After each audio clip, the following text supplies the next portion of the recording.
Hey folks, it's Rob, and this is Lexica, which is supposed to be kind of a crossword Sudoku kind of puzzle game. And I'm pretty sure this is a mobile import because this is, I don't know how this is going to come through in YouTube, but this is definitely not some standard PC resolution. It's in a window, it's definitely higher than it is wide, and when I go to the options screen, it gets change window size, just basically makes it you got one, two, or three, and this is the biggest one. I can disable the sound effects and I can have the credits, so not much in the way of options here. Difficulty, we can change it to easy, medium, and hard. I haven't played it with it yet. I don't even know how to play Lexica, so I was going to hit the tutorial. So, fill the grid with words by sliding all the letters back into the white spaces. Okay. Letters can move horizontally or vertically, but must remain in their original row or column. Okay. Yeah, I get that. Letters are allowed to slide over each other. Okay. Now we know the rules, let's try to solve the puzzle. Good starting places for with letters that can only fit in one place. Fair enough. Yeah, S in the sixth column and R in the fourth column. Yeah.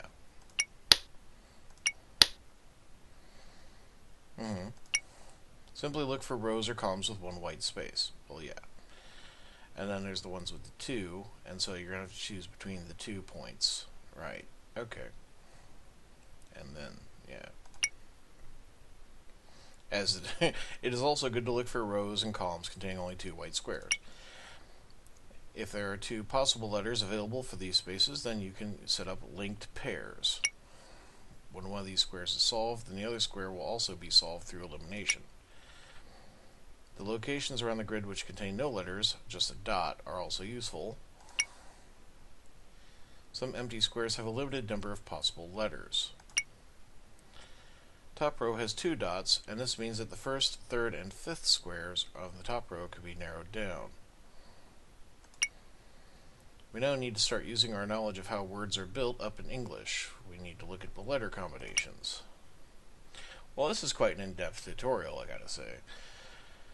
Let's look at the top row, third column. We have narrowed this square down to either an F or a T. Alright. Now how would the next letter in this word? It can either be a C, F, R, or T. I don't know any words beginning with FC, FF, or FT. Well, exactly, indeed. I don't know any words beginning with TC, TF, or TT. Okay. So the second letter must be an R. How about vowels? In English language, we know that almost every word must contain a vowel. Yeah. All depends on whether you really consider Y a vowel or not. I've run into people who don't believe in the sometimes Y proposition on for vowels, but they tend to split up sets of consonants, and there is a great example in the second row. Indeed. Fifth column square must be a vowel to split up the R, and the S, so therefore we place the U there. Well, indeed. Also, the 4-letter word in the third column must have a vowel after the F, R, or T, R at the start of the word, so we can place the E there. I would agree with that.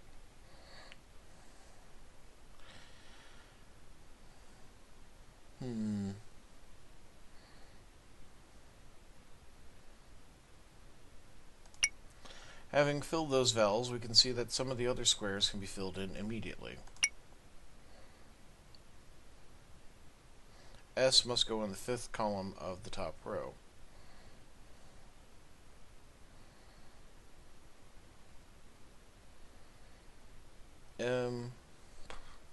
Couldn't S also go here? Going by the rules, because the T and the B could end up in other places? I don't know. Furthermore, once the S is in place, we should be able to take a quick look at the 5th square of the 3rd row. The square now only has one possible letter around the outside, which is the L, so we can place this into the grid. Okay. With the second square already narrowed down to UI, we can immediately fit the C into the first square.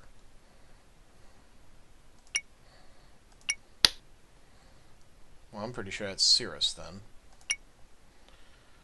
Word in the second row must be cirrus, which is a type of cloud. Yes, I did know that, thank you. So we can fill in the link pair I and U in the fourth row. The first square in the third row can also only be A or S, and therefore forms a link pair with the first square in the first row. Link pairs are great. It means that these letters can be eliminated from other squares in the same row or column. That means the first square in the fourth row must be a T or B. Notice that the third square in the fourth row must be an F or T. Word in this third column must be fret, because tref is not a proper word. So judgmental. Note that the T present in this word must come from the bottom of the grid rather than the left, because of the FT linked pair. Well, that was only because we established a linked pair. The fifth square in the fourth row must form a linked pair with T and B. The word in the fourth row can either be tut or but this doesn't help us. Look at the word in the first column. Because it's a linked pair with the word, it will start with ACS or SCA. Using our knowledge of words, we can eliminate ACS. I'd say that's about right. Looking at the rest of the word, we can deduce that the word must be scabby. Well, don't think this is one for scate.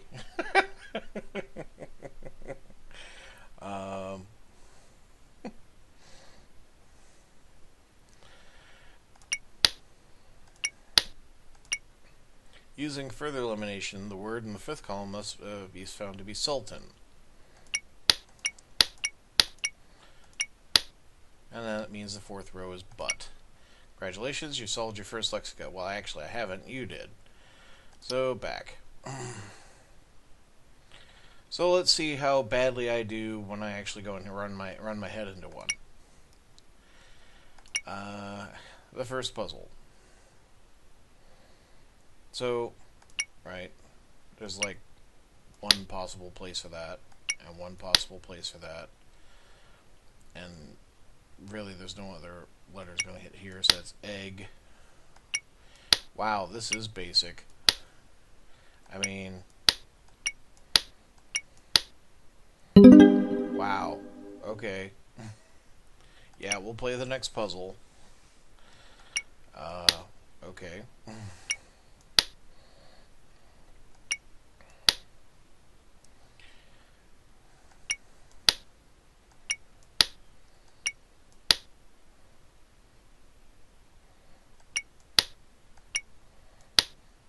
I wanted it to be grape ape, damn it. Okay, getting a little more tricky, finally. But not really. Right. Look, we actually have choices to make. Oh my god.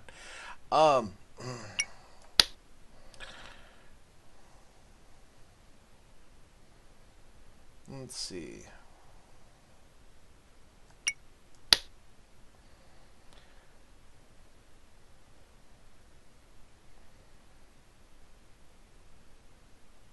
So it's D or C here. And then AU.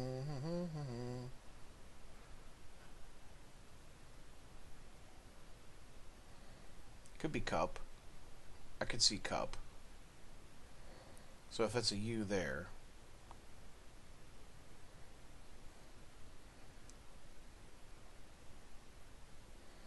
That would mean S there, R there.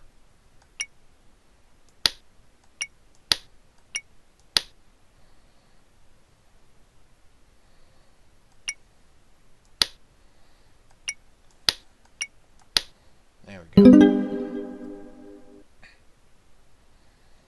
So apparently after I've solved 288 words, I'll get an achievement there. Right. Next puzzle.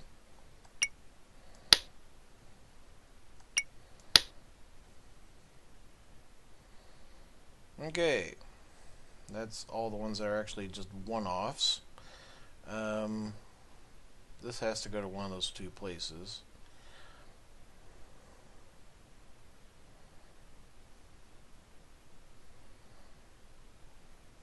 Right.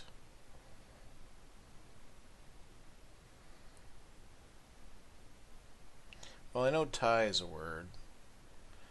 And it has to be one of these E's.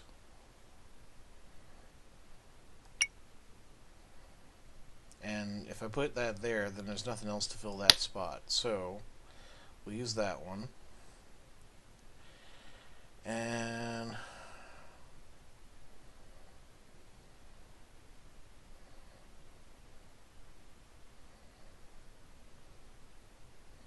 one of these is going to have to go up into the middle here, and it's probably this one.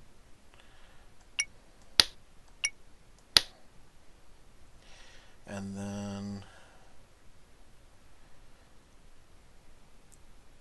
yeah, these two and these two have to go in places.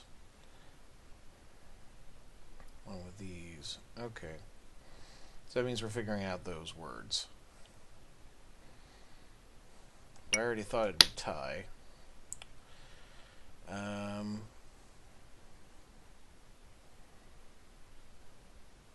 Is that the E I want to use, though? That's the reason I hadn't moved that one yet. Yeah, that's right, Rob. It's an interesting little puzzle scheme. I understand it's quite popular in the UK currently. But then again, Sudoku is incredibly popular as well.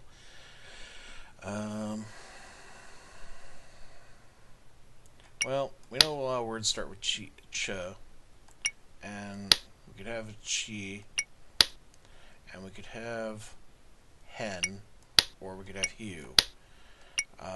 So that's either.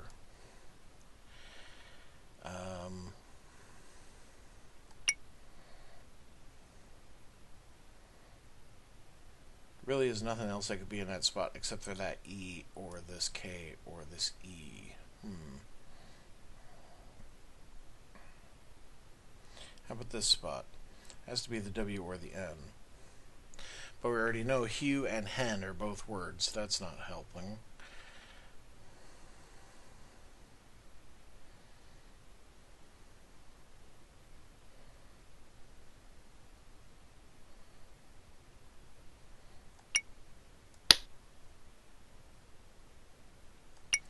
Well, we know check is a word.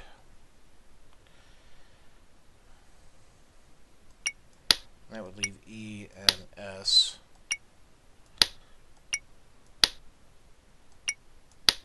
And news. There we are.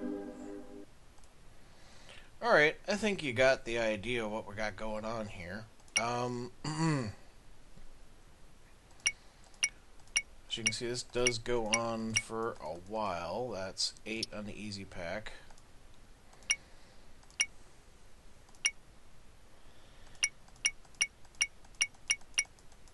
Eight on the medium pack of 12, that is. And then on the hard mode,